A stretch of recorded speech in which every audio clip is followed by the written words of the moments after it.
ராமநாதபுரம் மாவட்டம் திருவாடானை அருகே வரையில் சிக்கி 100 கிலோ எடை கொண்ட அரைவகை ராட்சத ஆமையை மீனவர்கள் பத்திரமாக மீட்டு கடலில் விட்டனர்.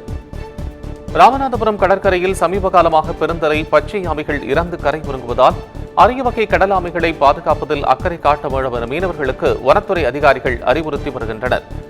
இந்த நிலையில் சோலைக்குடி கடற்கரையில் மீனவர்கள் விரித்து வைத்திருந்த வலையை எடுப்பதற்காக சென்றபோது அதில் ராட்சத கடல் ஆமை ஒன்று சிக்கியதை கண்டனர். இதையடுத்து கடலோர காவல் படைக்கு இதுகுறித்து தகவல் தெரிவிக்கப்பட்டது.